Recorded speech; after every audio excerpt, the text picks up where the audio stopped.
Real Madrid signed Kylian Mbappe for €0. Zero. The transfer fee to Paris Saint-Germain was exactly nothing. And yet the total bill across 5 years clears $500 million once you factor in his signing bonus, his wages, and the 80% image rights slice he negotiated for himself. €0 in, 500 million out. That is not a bargain. That is a financial restructuring operation dressed up as a free transfer. And at the other end of the spectrum, Jean-Marc Bosman, Belgian midfielder, offered a contract in 1990 that slashed his salary by 75% down to roughly 30,000 Belgian francs a month. RFC Liège demanded a transfer fee he could never fund when he tried to leave for French side US Dunkirk. He couldn't play for anyone. For 5 years, he fought in court. 5 years. On December 15, 1995, the European Court of Justice ruled in his favor, and professional football changed its architecture permanently. One man destroyed the old system with a lawsuit filed from contractless obscurity. Another man just restructured $500 million through his image rights attorney. At a certain level, a transfer stops being a football deal and becomes a geopolitical statement. 8 levels sit between those 2 points. From the free agent walking out of contract with nothing but leverage to the state-backed deal that reshapes broadcast markets. Every tier runs on different money, different power, different rules. Most of what you think you know about transfers comes from press conferences. Let's get into it. Level 1, the entry point. This is the Bosman, the free transfer. And if your instinct is to call it a bargain, Jean-Marc Bosman's 5 years of career devastation would like a word with you. Before December 1995, clubs owned players even after contracts expired. They could demand fees for out-of-contract players moving to other clubs. Bosman wanted to join Dunkirk. Liège set a fee Dunkirk wouldn't pay.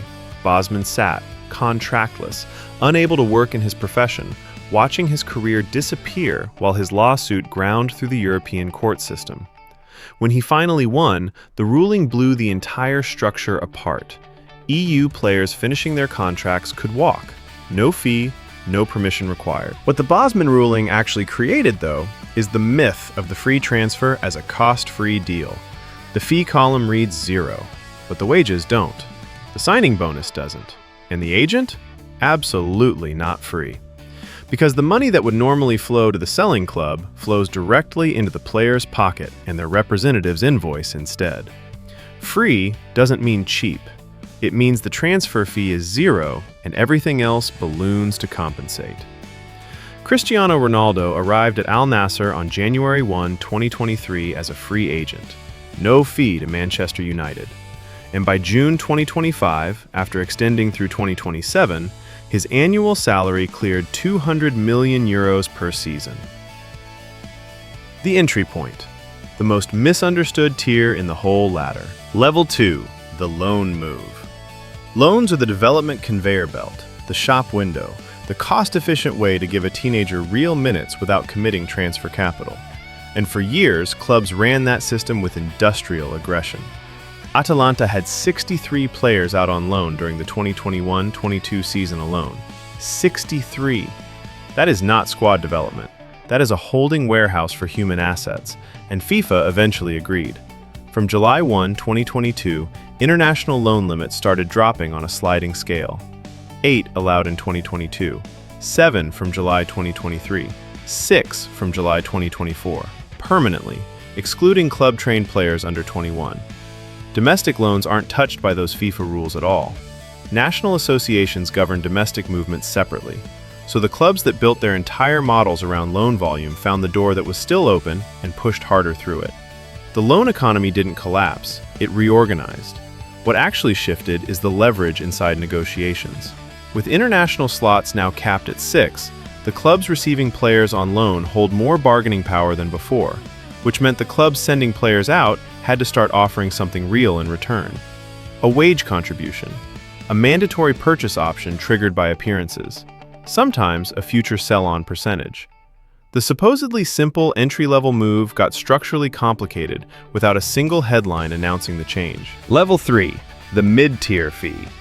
This is where transfer fees start appearing as real numbers, not theoretical sums. The 5 million to 30 million euro range.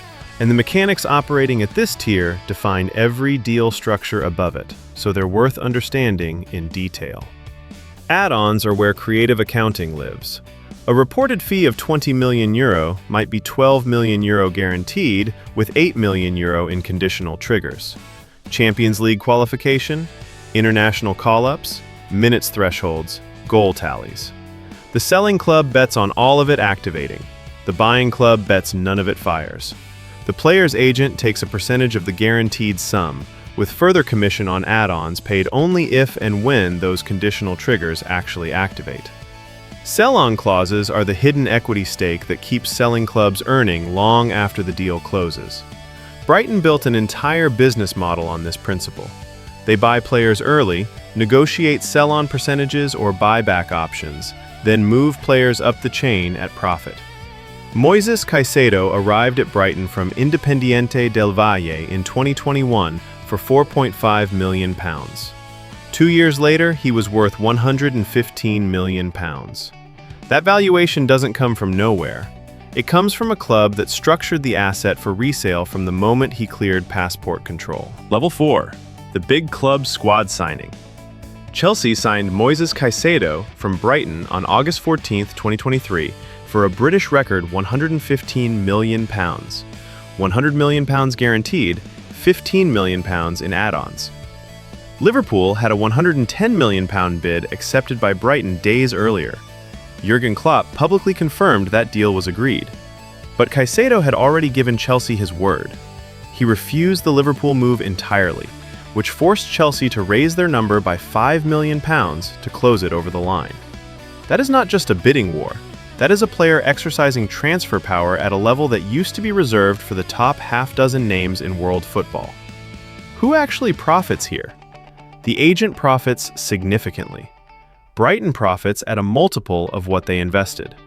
The player profits on wages and a signing bonus. Chelsea gets the player they wanted, but at a price inflated by their own urgency.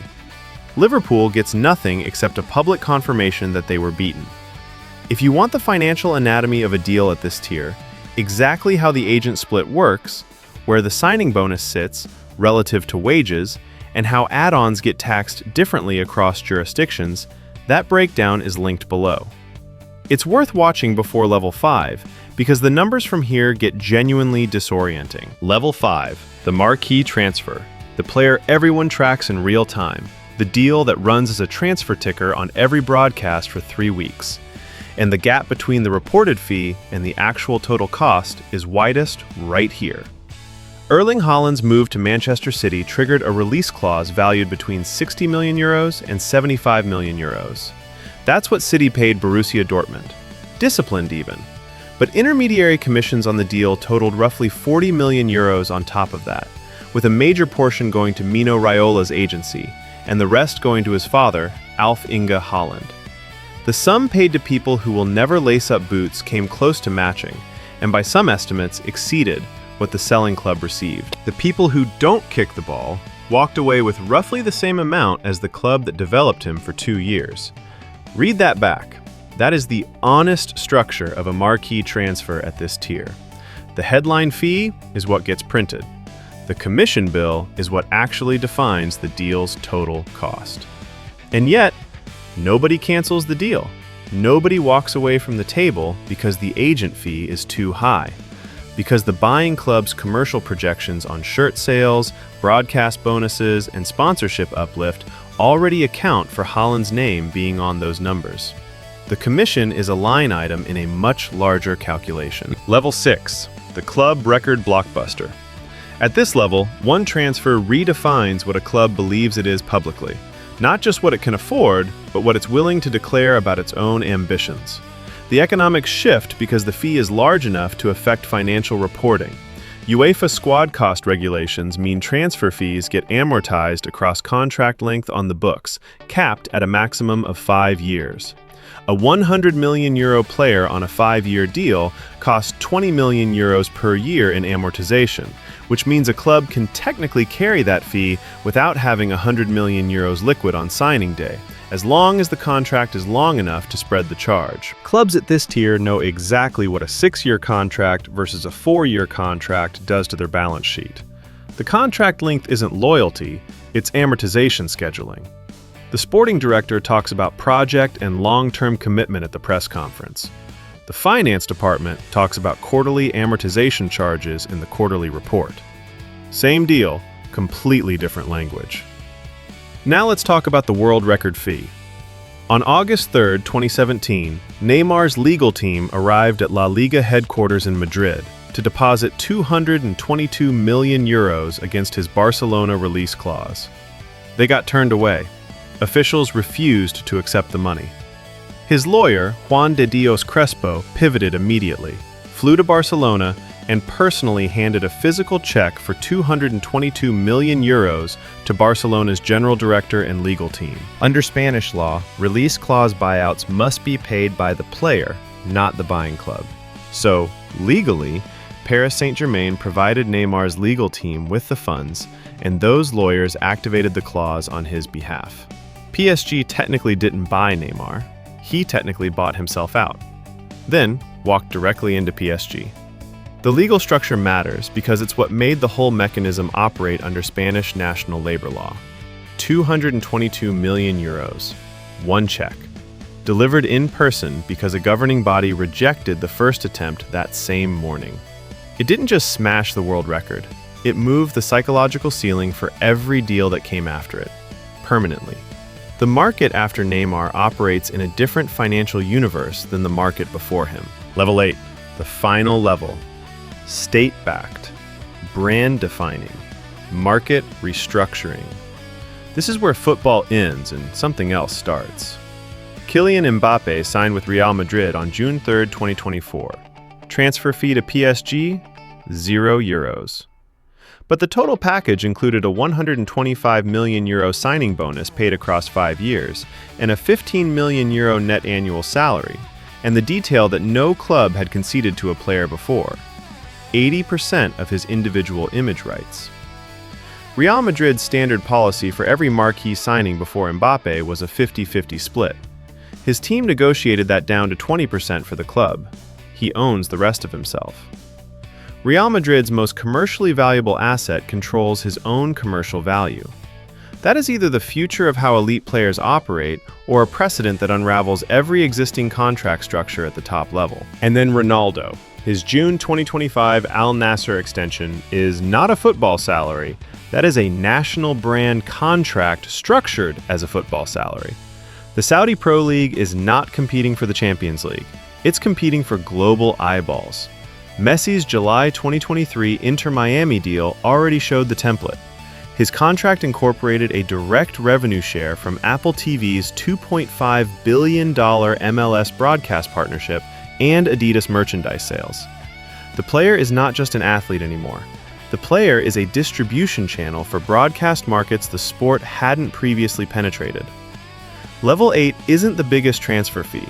It's the transfer where the fee becomes irrelevant because the actual deal is about something larger than football. A stadium full of global attention, a broadcast contract, merchandise in markets the club never touched before, a nation's soft power strategy wearing a jersey. So here's the honest verdict. Most fans watch a transfer and see one number. Clubs structure 8 different numbers dressed up as one. The fee that hits the headline is almost always the smallest part of the total commitment. Agents capture more of the value chain than any press conference will ever confirm. Image rights became the central negotiating point for elite players quietly, without any announcement. And the Bosman ruling, the thing that started all of this in 1995, didn't free players broadly. It shifted power from clubs to a small group of elite players and their representatives, and left everyone outside that group to negotiate in whatever room they could find. Jean-Marc Bosman never profited seriously from the case that restructured the entire sport. The players who benefit most from what he built are the ones who will never personally verify what their signing bonus amortizes to because they pay someone else to run that number. Transfers don't show you what football thinks players are worth. They show you who holds the power to define that number in the first place. If this was useful, subscribe. I break down how things actually work. not the way the brochure describes them. See you in the next one.